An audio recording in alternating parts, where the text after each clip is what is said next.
discussing our next topic, isomers. What do you mean by isomers? The organic compound having same molecular formula but different structure. वो organic compound जिनका molecular formula same है but structure different है, they are known as the isomers और this property is known as the isomerism. ठीक है, तो आपके पास जितने भी आप डिफरेंट स्ट्रक्चर्स लिखोगे किसी भी ऑर्गेनिक कंपाउंड के, तो they are known as the isomers. अब आपके पास isomers like a structure iso formula of isomers of butane. In your syllabus we have only isomers of butane, pentane and hexane in 10th class. ठीक है, 10th class में आपके ये तीन ही हैं, ब्यूटेन, पेंटेन और hexane. In higher classes, you will study more about the isomers. Now, first of all, the isomers of butane. Butane. First of all, write the general formula of butane. But means 4 carbon. Ane मतलब alkane है, तो मतलब आपके पास double से 2 hydrogen ज्यादा हैं. 4 2 जा 8, 8 plus 2 10, तो C4H10 is a general formula. आपके पास molecular formula यही रहना चाहिए और structure different. स्ट्रक्चर के लिए फर्स्ट ऑफ ऑल मैंने एक नॉर्मल चेन लिखी, मैंने 4 कार्बन और ये हाइड्रोजन एडजस्ट किए हैं वैलेंसी को कंप्लीट करने के लिए, tetra valency of carbon. Now this is the normal butane. Now I will change the structure. अब मैंने क्या किया, ये सिंपल चेन नॉर्मल चेन की बजाय स्ट्रेट चेन के कंपेयर जाए मैंने क्या किया, ब्रांचिंग चेन बना दी, but general formula remain same, molecular formula will remain same. अब मैंने कैसे क्या किया, इसमें यहाँ पर मैंने एक कार्बन को यहाँ से रिमूव करके सेंट्रल कार्बन के साथ लगा दिया. जनरल फॉर्मूला सेम रहेगा बट स्ट्रक्चर डिफरेंट बन गया.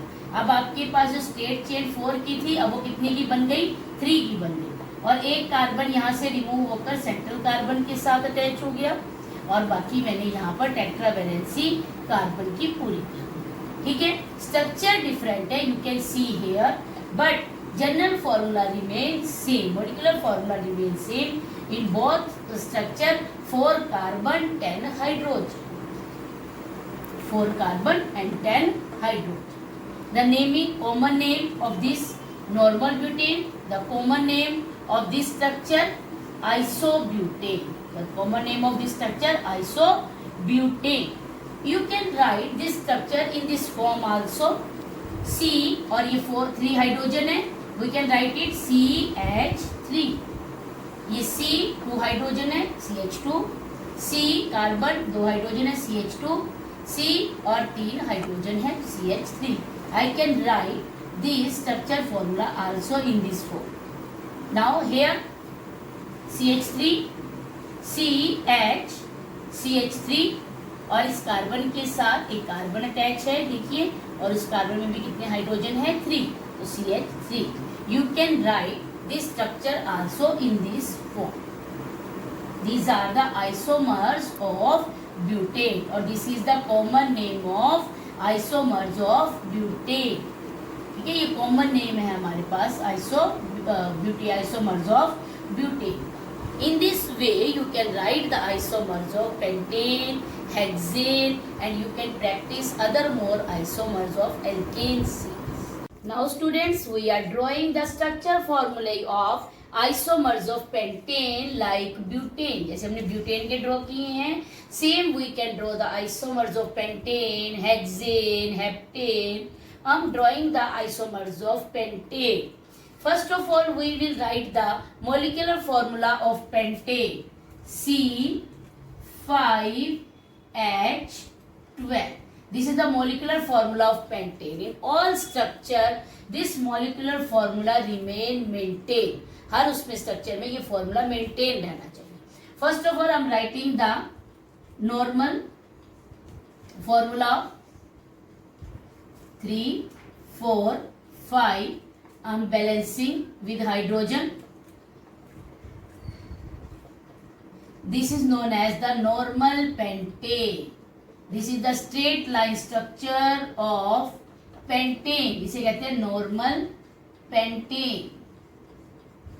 Now I am writing this structure in the branching form. Removing this carbon from here, मैं यहाँ से कार्बन रिमूव कर रही हूँ और I am adjusting this carbon below this carbon, इस कार्बन को मैं इस कार्बन के यहाँ पर लगा दूंगी, या तो इस सेकंड कार्बन पर या इस वाली कार्बन। देखिए next structure how you can draw isomers. अब मैंने ये कार्बन यहाँ लगा दी, 5 कार्बन कंप्लीट हो गई। नाउ हाइड्रोजन बैलेंसिंग कर दीजिए, tetravalency of the carbon, this carbon 4 3 4, this carbon 2 3 4, this carbon 1 2 3 4। ठीक है, तो हमारे पास ये नॉर्मल चेन थी, स्ट्रेट चेन थी, अब ये बन गई ब्रांचिंग। ठीक है, तो इसका हमारे पास कॉमन नेम है isopentane.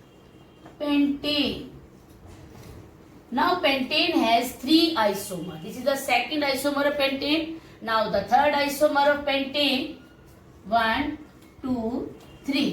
Now again I'm removing this carbon also from here, इस कार्बन को मैं यहाँ से रिमूव कर रही हूँ और यहीं पर इसी कार्बन सेकंड कार्बन के साथ ही एडजस्ट कर रही हूँ इस कार्बन को ऐसे। 5 carbon, now hydrogen 2 3, this carbon 1 2 3, this carbon 1 2 3, this carbon 1 2 3, you can see here 3 3 6 9 और 12, वही 12 हाइड्रोजन और 5 कार्बन। और इस कार्बन को कोई हाइड्रोजन की नीड नहीं है बिकॉज 4 वैलेंसी इज कंप्लीट। ठीक है, तो now common name of this isomer neopentane, common name of this isomer is neopentane. Now pentane has 3 isomers, pentane के पास हमारे 3 आइसोमर्स हैं। In this way you can write the isomers of hexane, hexane will have 4 isomer. ठीक है, तो आप ऐसे करके उसके 4 isomers you can write easy. Today we are discussing about the homologous series and its characteristics. What do you mean by the homologous series?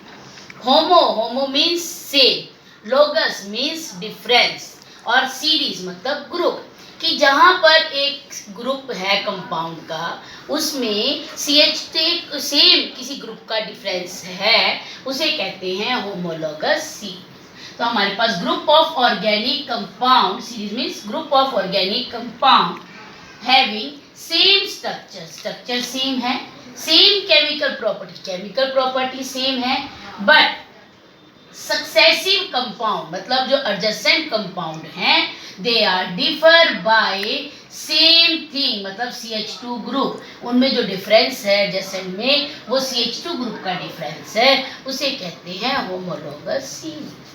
Here I am giving you some examples of homologous series. Now here I have written the homologous series of alcohol and homologous series of alkene. First alkene, ethene, this is the formula of ethene, 2 carbon 4 hydrogen. Now propene, now I have written here CH2 group, मतलब CH2 group का you can see here 2 carbon और अब आपके पास 1 carbon और 2 hydrogen का difference होना चाहिए। यहाँ पर देखिए कितने कार्बन है 1 2 3, मतलब 1 कार्बन एक्स्ट्रा हो गया। हाइड्रोजन कितने देखो 2 और 2 4, पर यहाँ पर कितने हैं 3 4 और 6, मतलब यहाँ पर आपके पास इन दोनों के बीच में किसका डिफरेंस है CH2 ग्रुप का डिफरेंस है। This is the homologous series of alkene. Same in दोनों के बीच में जो एडजेसेंट है सक्सेसिव कंपाउंड है इनमें CH2 का डिफरेंस है। This is the homologous series, same difference is here, this is also the homologous series. Now the homologous series of alcohol, here I have written here methanol, methanol the formula CH3OH। ठीक है, अब हमारे पास next adjacent जो compound है हमारे पास it should be defined by CH2 group. तो you can see here also this group difference, CH2 group का डिफरेंस। ठीक है, इन दोनों में देखिए एडजेसेंट में अगेन CH2 का डिफरेंस है, इन नेक्स्ट में देखिए आप अगेन CH2 का डिफरेंस है। ठीक है, मतलब हमारे पास क्या है जनरल फॉर्मूला सेम है, केमिकल प्रॉपर्टी सबकी सेम है, you can see here structure also same but differ by the CH2 group. एक दूसरे से किससे कितने डिफर हैं CH2 ग्रुप का डिफरेंस है, that is known as the homologous series. Now we will discuss about the characteristics of homologous series. Guys, now we are discussing about the characteristics of homologous series. What are the characteristics of homologous series? First one characteristics is having the same general formula. तो जितनी भी आप homologous series लिखोगे सभी का general formula same होगा. जैसे हमने लिखा इथीन, हमारे पास एल्कीन जनरल फॉर्मूला था CnH2n, ये एल्कीन का फॉर्मूला है, जनरल फॉर्मूला. इसी से मैंने लिखा इथीन C2H4. नेक्स्ट मैंने लिखा C3H6, नेक्स्ट C4H8 और सभी का जनरल फॉर्मूला कॉमन था. ठीक है, यही हमने कहा हैविंग सेम जनरल फॉर्मूला. जितनी भी आप सीरीज लिखोगे उनमें जनरल फॉर्मूला सभी का कॉमन होगा, same. Second, to adjacent homologous having difference 14U in the molecular. तो जो भी आपने होमोलॉगस सीरीज लिखी है, जैसे मैंने यहाँ पर एल्कीन की लिखी है, तो आपके पास जो दो एडजेसेंट होमोलॉगस हैं उनके बीच में 14U का डिफरेंस होगा मॉलिक्यूलर. मैंने मान लो ये एग्जाम्पल लिए दो C2H4. ठीक है, इनका मॉलिक्यूलर मास देखिए आपके पास 2 × 12 प्लस 4 × 1 कितना आ गया 24 प्लस 4 आगे आपके पास 28. सेकंड देखिए होमोलॉगस C3H6, 3 × 12 प्लस 6 कितना आ गया 36 प्लस 6 कितना आ गया 42. अब दोनों के बीच में डिफरेंस कितना है? ये होमोलॉगस है, एडजेसेंट होमोलॉगस हैं, तो इनके बीच में डिफरेंस कितना है मॉलिक्यूलर मास में 14U. तो इन सेम मैं इन दोनों के बीच में फाइंड आउट करती हूँ तो सेम आएगा मॉलिक्यूलर मास 14U का डिफरेंस. थर्ड देखिए change in their physical property.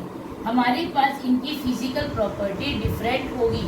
अगर मैं इस इथीन की देखती हूँ इसकी डिफरेंट है, अगर ये हमारे पास प्रोपीन, हमारे पास ब्यूटीन, इस टाइप से हम किसी भी होमोलॉगस सीरीज में जो भी एडजेसेंट हमारे पास होंगे होमोलॉगस, उनकी फिजिकल प्रॉपर्टी डिफरेंस होगी, क्योंकि हमारे यहाँ पर हर स्टेप में एक कार्बन और 2 हाइड्रोजन इंक्रीज हो रहे हैं. Due to that increase they have different physical properties. Next देखिए two adjacent homologous are differ by 1 carbon and 2 hydrogen atom. कि हमारे पास दो एडजेसेंट एटम में डिफरेंस क्या होगा? एक कार्बन और 2 हाइड्रोजन का. You can see here in homologous में क्या है 1 कार्बन 2 हाइड्रोजन का डिफरेंस है. देखो 3 और 2 हाइड्रोजन. सेम इन दिस हमारे पास 1 कार्बन 2 हाइड्रोजन. अब किसी का भी लिख सकते हो. मान लो मैंने आपको इथेनॉल का लिखा, हमारे पास C2H5OH. ठीक है, ये आ गया इथेनॉल. नेक्स्ट मैंने होमोलॉगस लिखा इसका, मेरे पास क्या होगा C3H7OH, ये बन गया प्रोपेनॉल. ठीक है, हमारे पास अगर इस टाइप से आप इनमें डिफरेंस देख सकते हो. इन दोनों में कितने का डिफरेंस है? 1 कार्बन और 2 हाइड्रोजन का डिफरेंस. ठीक है, अगर आप मॉलिक्यूलर मास में देखोगे वो भी 14U का डिफरेंस होगा. जनरल फॉर्मूला देखोगे सभी का वही होगा CnH2n + 1OH. General formula will remain same, general formula भी सेम होगा. ठीक है, और physical property will be different because there is increase in the carbon and